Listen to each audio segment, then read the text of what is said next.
going on, y'all? Just gonna post this little video for y'all to see. This is a Makita 5100S that I have ported, muffler modded, and made a video a couple days ago pulling a 24-inch 3/8 bar in some hard oak, and it did it pretty good. I mean, it lagged a little bit, but it pulled it pretty confidently. It had a little bit of RPM drop, but nothing like ridiculous. But I went back in and did a 3-degree advance to it, and holy crap, it woke it up big time. Just that little bit of advance to that saw, and you're fixing to see it pull that same 24-inch bar in hard oak, probably almost 1/3 stronger. You know, and I'm not crapping about that. It's ridiculously strong. And then directly following that is going to be a video of my Makita 7900 that I ported, and muffler. Actually, I didn't muffler mod it. I actually did a muffler swap on it, where I put a 460 muffler and I put an Undaunted faceplate on it. And man, that thing sounds stupid. It sounds so good. But that thing was already lights out, like strongest saw I've ever ran, bar none. But I wanted to get a better coil on it because it had the OEM black 12,800 limited coil on it. Well, I tried to get the 272 coil on it, and it just wasn't going to work. I need a longer coil wire, so I'm going to have to order a longer coil wire, and I just don't have time to do that before it's time for this trip. Well, I did have a maroon 13,500 coil, so I put it on there, and I did a 4.5-degree advance. And y'all, if that saw ain't putting out 11 horsepower, I don't know. That thing is stupid. I mean, it's stronger than any 90cc saw I've ever ran stock, that's for sure. It's stronger than pretty much any 90cc saw ported I've ran. That thing is just insane how fast it runs. I also put an 8-pin on it. So I went from a 7-pin to an 8-pin. I did a coil swap, and I did a 4.5-degree timing advance. And you're going to see the results of that also. But y'all check it out, man. I hope y'all enjoy it. Y'all say some prayers for me. I got to have kidney stone surgery tomorrow. Not looking forward to that, but I got to get it done. I got a couple of days before I go on this trip up to Randy Evans' Mastermind's place, and I'm going to be very uncomfortable because I'm going to have a stent in, and if any of y'all have experienced that, then y'all know it's freaking misery. But I have a lot of time and investment in this trip, and I'm not going to let it stop me. So yeah, y'all check these two out. I hope y'all enjoy it, and God bless y'all. Take care. All right, y'all. So last night I tried to do the 272 coil swap on this thing, and yeah, it kicked my butt. I don't know if my wire is shorter than normal or what, but the way it routes through the case and then comes up and has to go into where the connection is on the coil, it's just in the way of the flywheel. So I reached out to Phil Shoecraft, and he showed me the way he routes his, and I just don't think my wire is long enough to do that, so I'm gonna have to order some more wire. Anyways, I ended up going with the maroon coil on here. This one had the black. The black coil is 12,800. The maroon is 13,500. And I went ahead and put an 8-pin on here. So I'm sure I'm gonna have to do some tuning and see what she'll do, but let's see what happens, y'all. I've already warmed this saw up, and if y'all hear my voice crack or you see me kind of walking weird or acting weird, it's because I'm still dealing with this damn kidney stone. Going to the doctor here in a few hours, try to figure out what we're going to do, but I'm just trying to stay active, move around and drink a lot of fluid, see if I can't get this thing to push on through. Sucks. 6mm stone.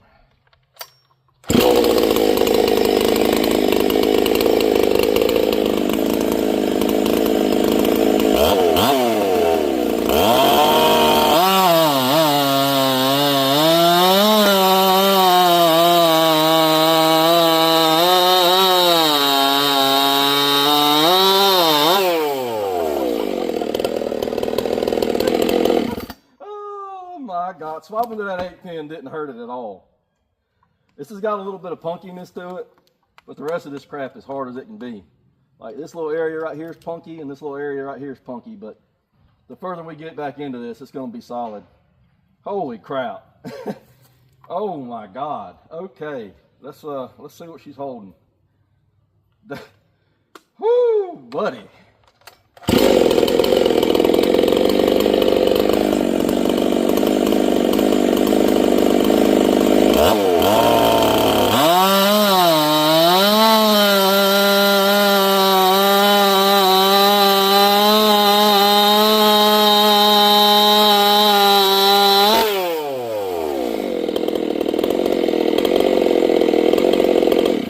And that cut, it was holding 12,300 and 12,600. Oh my God, okay. So we can't lean it out just a little bit. Okay, well, show y'all something else I did. Unfortunately, the way I've done this, it is pushing it down just enough to where I can't adjust it without taking the top off, and I'll show you why.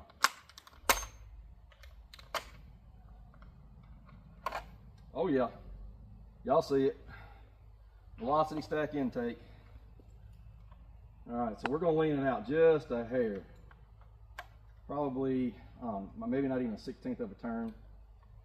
This is at 13.5 coil, so if I can get it to hold 13 in the cut, I'll be happy. I can get it, and it may need more fuel, I don't know.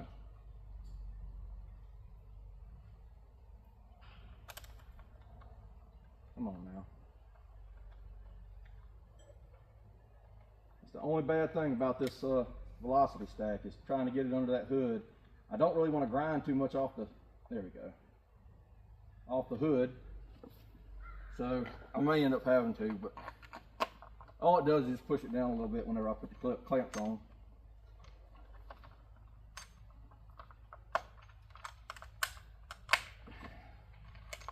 And it's only this size for some reason, like the other side's perfect. All right, let's see how that helps it. Wow, okay.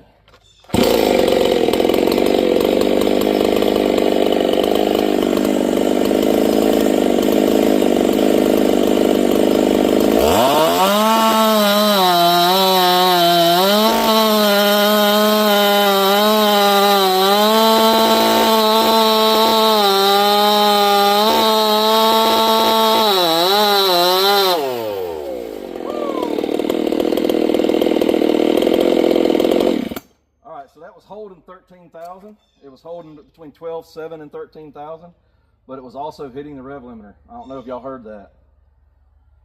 So I don't want it doing that. We're gonna go just a little bit more on the fuel because I mean this thing ain't dead accurate either. It's a $25, $30 tack, but it was obviously hitting the rev limiter. I heard it. So I think where I had it was where it's gonna stay.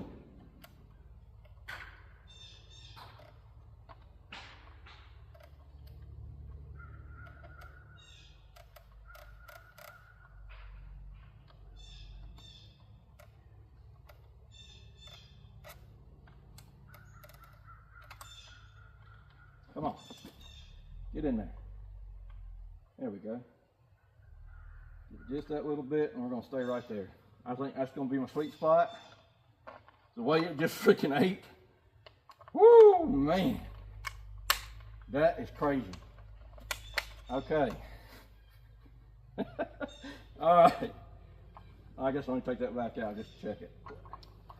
I mean, holding 12,000 and probably, I don't know, figure the whole thing's probably about 26 inches. This is probably right at about 20. And like I said, it's got some punkiness to it, but as you can tell, this has already got hard, and this is getting harder and harder too. It's just where it's been sitting.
honest with y'all, I think I like the 7-pin on it better.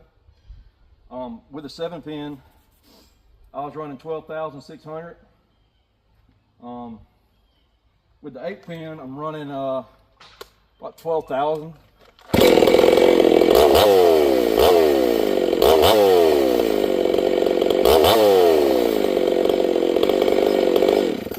Cool that off a little bit. So I may swap back to the 7-pin, unless I'm going to run small wood. I think small woods, this thing's going to be absolutely stupid, especially if I can get that unlimited coil on here, because it wants to lean out some more. I just can't. I mean, if you're hitting a 13,500 rev limit in this size hardwood oak, I mean, that's crazy. That's crazy. That is nuts. I don't see any reason. Excuse me, got a hangnail. I don't see any reason why it wouldn't hold 13.5 if it wasn't being pulled down by that rev limiter. Like I said, it was holding 13, but it was hitting the rev limiter, so that means it had spikes where it was kind of getting past that 13, getting pulled down. Wow. All right, I'm gonna make a couple more cuts and we're gonna let them roll with that. But yeah, I'll deal with that. I'll take that all day long. 8-pin sprocket, and on this kind of wood, I think I'd run a 7, but anything smaller, it'd run an 8 all day long. Don't get me wrong, it's running the 7-pin through here like nothing. I mean the 8-pin through here like nothing, but I can feel the difference in it.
Yep, she's pretty much dry. Oh, that's okay, I'll take that all day long. All right, y'all, there you go.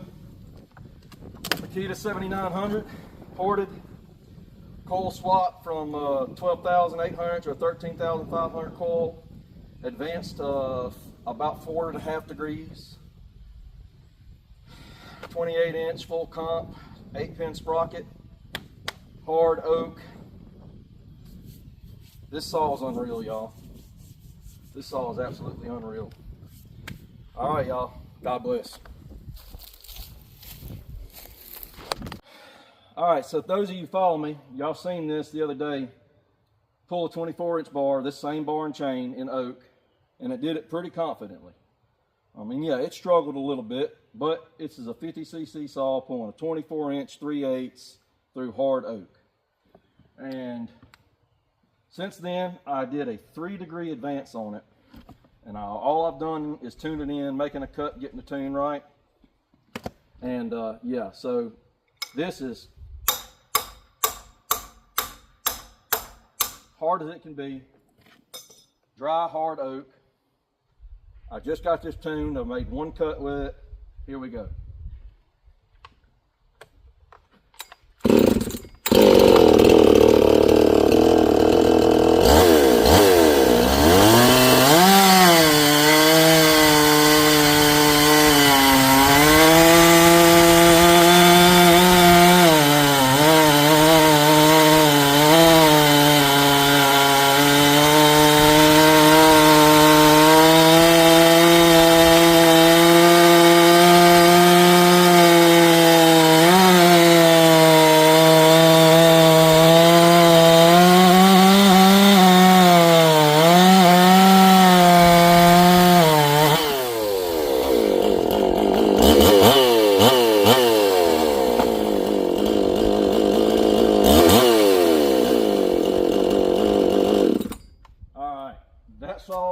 is finished. That 3-degree advance changed freaking everything. Yes, it still dropped RPM a little bit, but not as bad as it did. And man, it just walked straight through that. That saw is finished. That saw is finished. Makita, Dolmar. I don't know how they went out of business, man. They made the strongest saws. Anyway, God bless y'all.